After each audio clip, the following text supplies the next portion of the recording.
Shalom, shalom le peuple de Dieu, shalom. Nous y sommes à notre rendez-vous de lire la Bible ensemble tous les sabbats. Et tous les sabbats, nous lisons 2 pages dans la Bible, n'est-ce pas, pour avoir un peu plus de connaissances dans la parole de Dieu. Alors, sans tarder, nous allons prier pour remercier le Père de nous permettre encore d'être là à ce jour. Amen. Merci, tendre Père. Merci, Père. Que puissions, au nom de Jésus, Seigneur, ouvre-nous, Papa, encore intelligent de comprendre ta parole. Et Seigneur, aide-nous à marcher selon ta volonté. Ainsi, j'ai prié au nom de ton Fils, notre Seigneur et Sauveur. Amen, amen et amen. Alléluia. Amen. Alors, je m'excuse encore. Je pense que la plupart ont constaté qu'il y a 2 sabbats que je n'étais pas là. Et c'est du problème personnel. Comme on peut dire, oh, c'est pas des problèmes, mais des occupations personnelles. Et ce qui est vrai, c'est d'abord le Père, n'est-ce pas? Mais il arrive que il y a des situations qui ne nous permettent pas. C'est pas parce que nous ne voulons pas, c'est que nous ne pouvons pas en ce moment-là. Voilà. Mais sinon, le cœur y est toujours. Amen. Alléluia. Soyez bénis abondamment au nom de Jésus. Alors, sans tarder, nous allons commencer. Donc, nous sommes dans le livre de Nombres. On a fait le premier 2, on a fait le 3, le 4, et là maintenant on est à 5 et 6. Amen. Bénissons la parole de Dieu. Alors on va lire la parole. Donc on commence à la page 5 de Nombre et la page 6 de Nombre. Alors j'espère que vous avez vos Bibles, sinon je le fais pour vous. Je suis mandaté pour ça. Amen. Alléluia. Commençons. L'Éternel parla à Moïse et dit, verset 2, je vous avais dit, bon, on note les 2 ou 3, 4, pour, voilà. Mais sinon, je pourrais le faire aussi, il n'y a pas de souci. Alors, verset 2. Ordonne aux enfants d'Israël de renvoyer du camp tous les lépreux et quiconque a une gonorrhée ou est souillé par un mort. Verset 3. Hommes ou femmes, vous les renverrez hors du camp, afin qu'ils ne souillent pas le camp au milieu duquel j'ai ma demeure. Verset 4. Les enfants d'Israël firent ainsi et ils les renvoyèrent hors du camp, comme l'Éternel l'avait ordonné à Moïse, ainsi firent les enfants d'Israël. Verset 5. L'Éternel parla à Moïse et dit, parle aux enfants d'Israël lorsqu'un homme ou une femme péchera contre son prochain en commettant une infidélité à l'égard de l'Éternel et qu'il se rendra ainsi coupable. Verset 7. Il confessera son péché et il restituera dans son entière l'objet mal acquis. En y ajoutant un 5e, il le mettra à celui envers qui il s'est rendu coupable. Verset 8. S'il n'y a personne qui ait droit à la restitution de l'objet mal acquis, c'est l'objet revient à l'Éternel. Au sacrificateur autre, le bélier expiatoire avec lequel on fera l'expiation pour le coupable. Verset 9. Toute offrande de choses consacrées par les enfants d'Israël appartiendra au sacrificateur à qui elles sont présentées.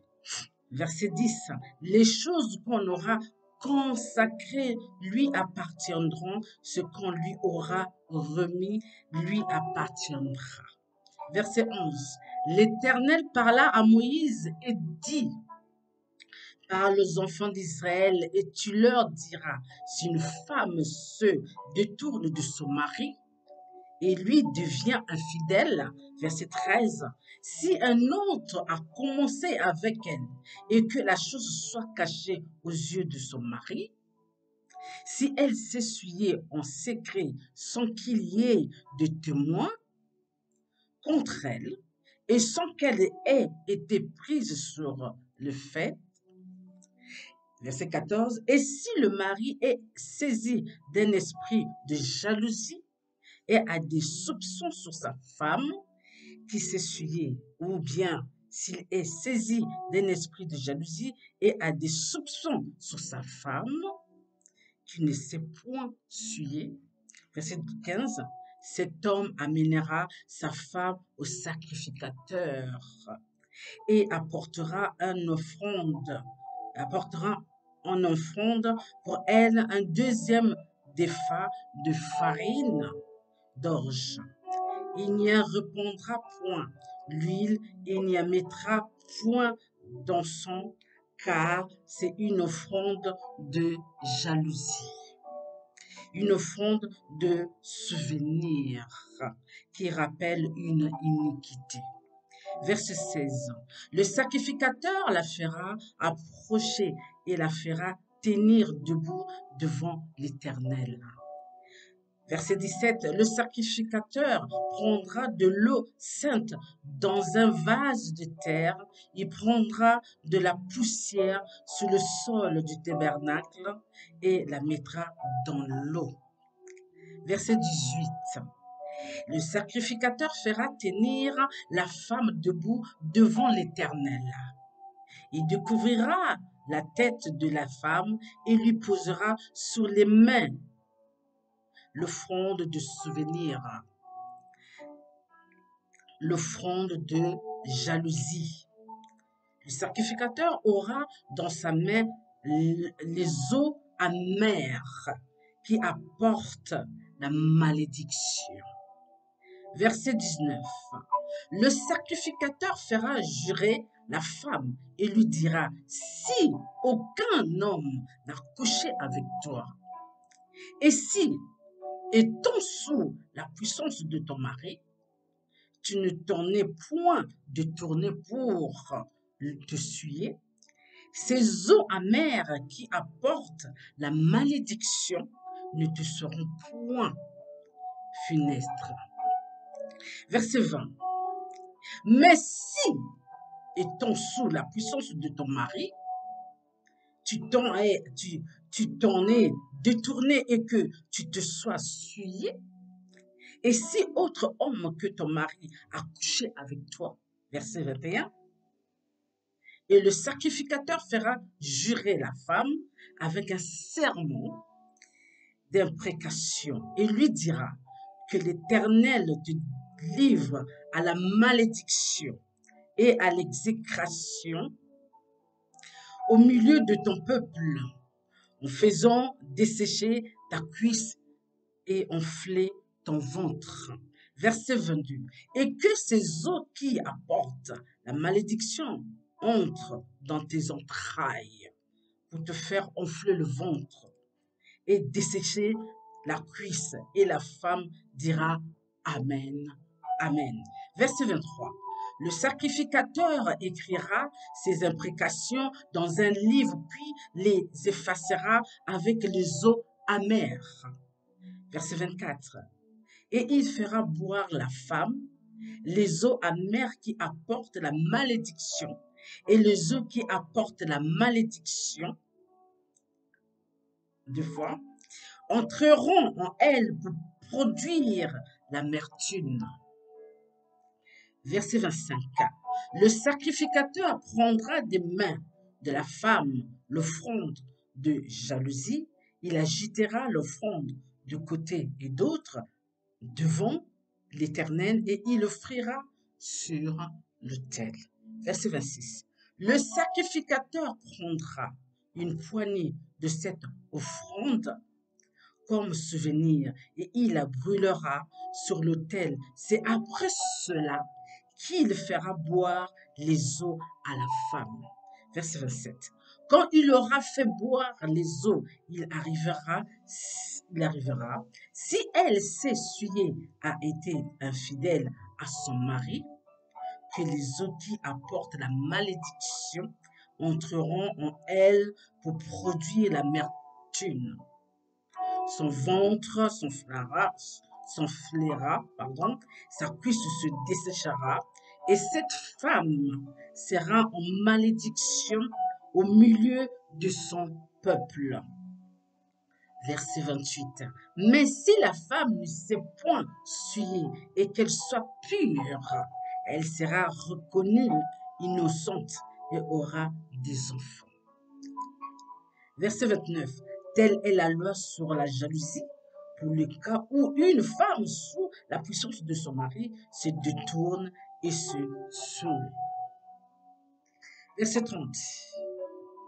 Et pour le cas où un mari, n'est-ce pas, saisi d'un esprit de jalousie, des soupçons sur sa femme, le sacrificateur le fera tenir debout devant l'Éternel et lui appliquera cette loi dans son entière. Notre dernier verset de Nombre 5, 31. Le mari sera exempt de faute, mais la femme portera la peine de son iniquité.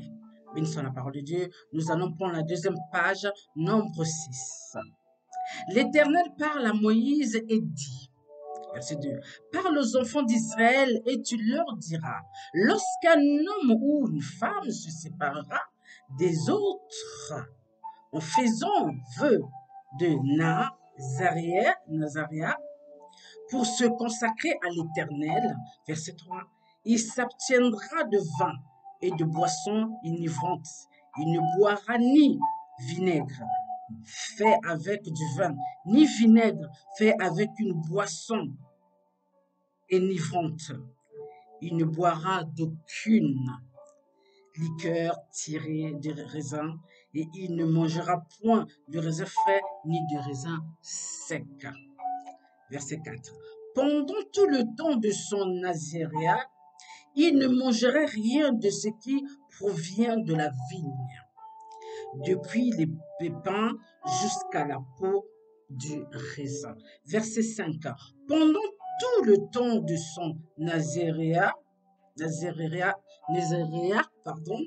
le rasoir ne passera point sur sa tête jusqu'à l'accomplissement des jours pour lesquels il s'est consacré à l'Éternel. Il sera saint, il laissera croître librement ses cheveux. Verset 6.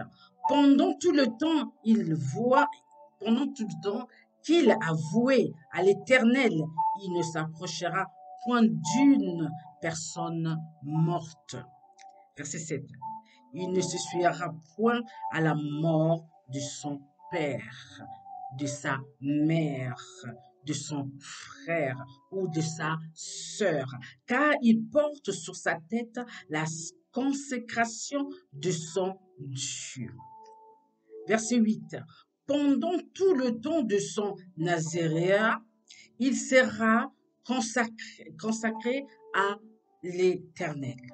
Verset 9. Si quelqu'un meurt subitement près de lui et que sa tête consacrée devienne ainsi souillée, il se rasera la tête le jour de sa purification. Il se la rasera le septième jour. Verset 10. Le huitième jour, il apportera au sacrificateur 2 tourterelles ou 2 jeunes pigeons à l'entrée de la tente d'assignation. Verset 11. Le sacrificateur sacrifiera, n'est-ce pas, l'un comme victime expiatoire et l'autre comme holocauste, et il fera pour lui l'expiation de son péché à l'occasion du mort. Le Nazaréen sacrifiera ainsi sa tête ce jour-là. Verset 12. Il consacrera de nouveau à l'Éternel les jours de son Nazaréat. Et il offrira un agneau d'un an et sacrifice de culpabilité. Les jours précédents ne seront point comptés parce que son nazaréat a été souillé. Verset 13. Voici la loi du Nazaréen, le jour où il aura accompli le temps de son Nazaréat on le fera venir à l'entrée de la tente d'assignation. Verset 14. Il présentera, il présentera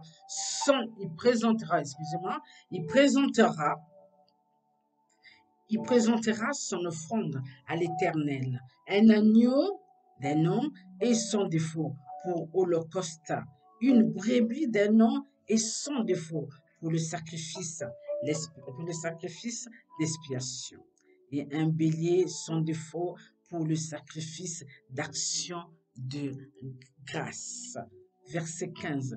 Une corbeille de pain sans levain, de gâteaux de fleurs, de farine pétrie à l'huile et de galettes sans levain arrosées d'huile avec l'offrande et la libation ordinaire.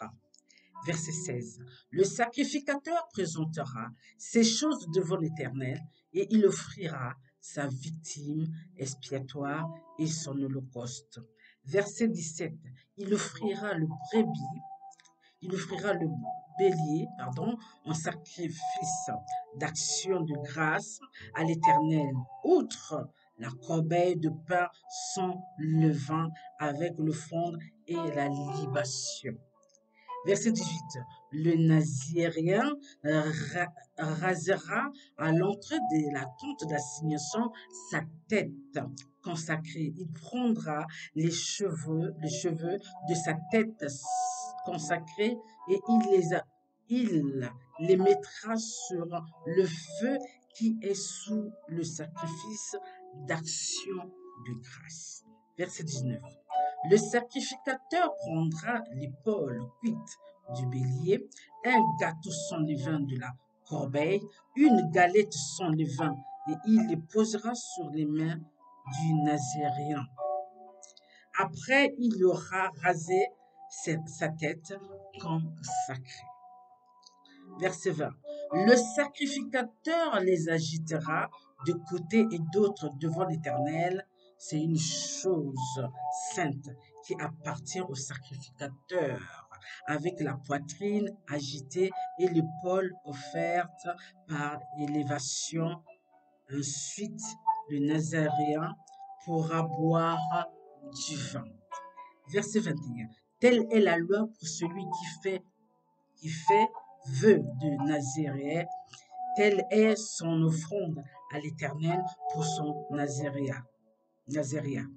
Autre ce que le permettront ses ressources, il accomplira ce qui est ordonné pour le vœu qu'il a fait selon la loi de son Nazaréen.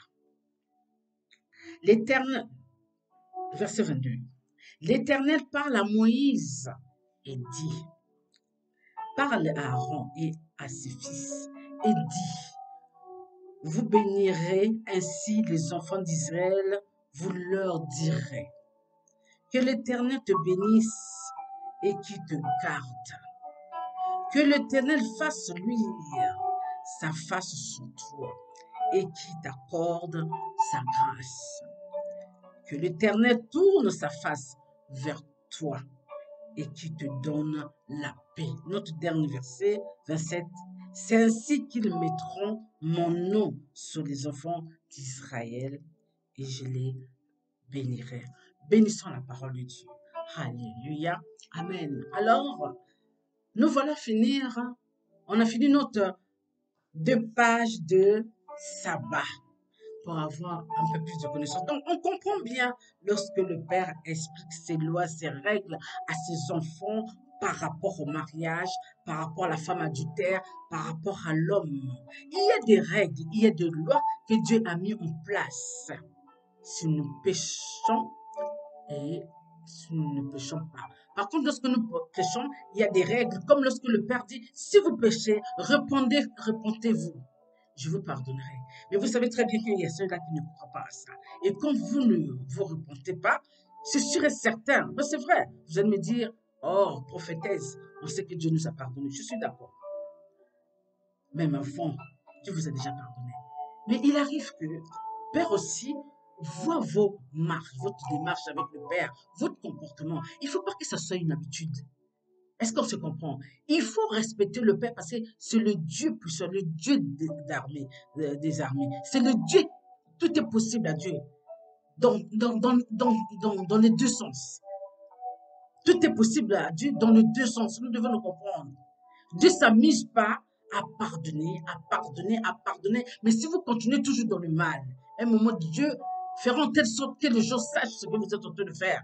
Mais ça ne sera pas lui. Ça ne sera pas Dieu qui va le faire. Mais vous savez qui est toujours autour de nous? C'est l'ennemi qui va vouloir vous pousser à faire des choses qu'il ne faut pas. Et les gens qui sont autour de vous, ils vont être animés dans l'esprit satanique, diabolique pour vous faire du mal. Donc, nous devons faire très attention. Il y a des choses qui nous arrivent, on pense que c'est Dieu. C'est pas Dieu, c'est l'ennemi qui veille, qui fait en telle sorte que ceux-là qui vous entourent ont l'esprit satanique, diabolique comme lui, pour vous faire du mal. Donc, nous devons faire très attention à nos actes posés. Amen. Alléluia. Alors, nous arrivons à la fin de notre émission de lire la Bible ensemble. J'espère qu'on a acquis encore un peu plus de connaissances. Nous devons faire attention comment il faut marcher avec le Père. Nous devons toujours appeler le Père dans nos démarches pour que le Père puisse nous faire du bien, puisse nous guider, puisse nous enseigner. Amen. Alléluia. Je vous aime. Bon sabbat à tous et à sabbat prochain. Bye.